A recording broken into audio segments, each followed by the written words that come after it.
Assalamualaikum warahmatullahi wabarakatuh. Halo sahabat Islam yang dirahmati oleh Allah Subhanahu wa Ta'ala. Kembali lagi di channel Yusuf Smart, kreatif, inovatif, dan kondusif.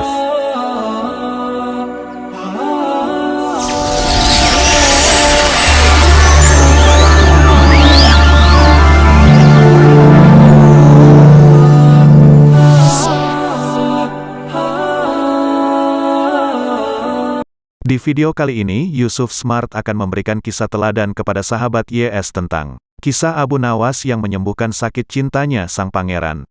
Sebelum kita menuju ke ceritanya, siapa sih yang tidak kenal dengan Abu Nawas? Ia adalah penyair termasyhur pada masa dinasti Abbasiyah.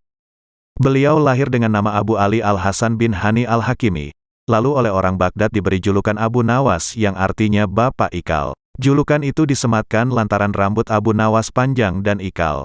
Selain beliau dikenal dengan syairnya yang melegenda, Abu Nawas juga memiliki cerita yang unik dan menakjubkan.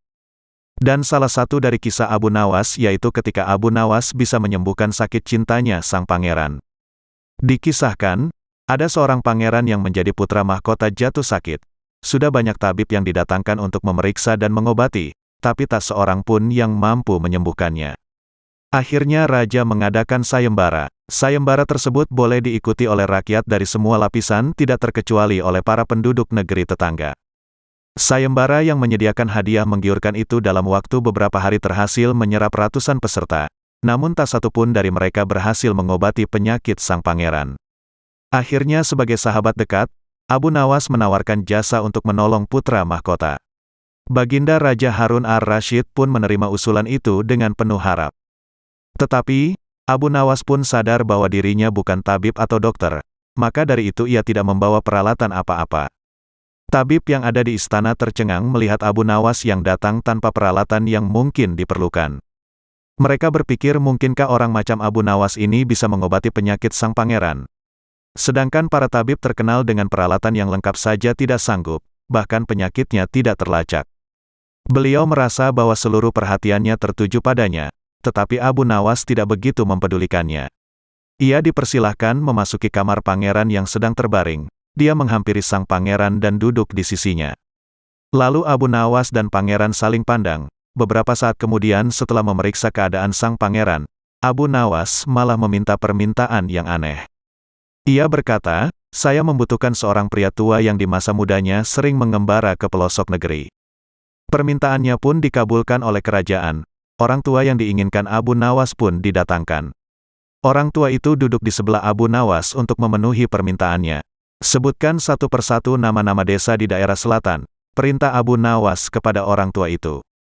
Ketika orang tua itu menyebutkan nama-nama desa bagian selatan, Abu Nawas menempelkan telinganya ke dada sang pangeran. Kemudian Abu Nawas memerintahkan agar menyebutkan bagian utara, barat dan timur. Setelah semua bagian negeri disebutkan, Abu Nawas mohon agar diizinkan mengunjungi sebuah desa di sebelah utara. Raja pun merasa terkejut dengan permintaan Abu Nawas. "Aku mengundang kamu ke sini bukan untuk bertamasya," kata raja. "Hamba tidak bermaksud berlibur yang mulia," jawab Abu Nawas. "Tetapi aku belum paham," sahut raja. "Maafkan hamba paduka yang mulia, kurang bijaksana rasanya bila hamba jelaskan sekarang," jelas Abu Nawas. Abu Nawas pun pergi selama 2 hari. Saat kembali dari desa itu, ia menemui sang pangeran dan membisikkan sesuatu, kemudian menempelkan telinganya ke dada sang pangeran, lalu Abu Nawas menghadap raja. "Apakah yang mulia masih menginginkan sang pangeran tetap hidup?" tanya Abu Nawas. "Apa maksud perkataanmu?" Raja balas bertanya. "Sang pangeran sedang jatuh cinta pada seorang gadis di desa sebelah utara negeri ini," kata Abu Nawas menjelaskan. "Bagaimana kau tahu?" tanya raja. Ketika nama-nama desa di seluruh negeri disebutkan, tiba-tiba degup jantungnya bertambah keras saat mendengarkan nama sebuah desa di bagian utara negeri ini. Tetapi sang pangeran tidak berani mengutarakannya kepada baginda, terang Abu Nawas. "Cinta itu buta, maka harus diobati kebutaannya. Lalu apa yang harus aku lakukan?" tanya raja. "Mengawinkan pangeran dengan gadis desa itu, sebab cinta itu buta wahai raja. Bila kita tidak cepat-cepat berusaha untuk mengobatinya maka ia akan mati." Rupanya saran Abu Nawas tidak bisa ditolak. Sang pangeran adalah putra satu-satunya yang merupakan pewaris tunggal kerajaan dan Abu Nawas benar. Begitu mendengar persetujuan sang raja, setelah dikawinkan dengan gadis desa tersebut, sang pangeran berangsur-angsur pulih.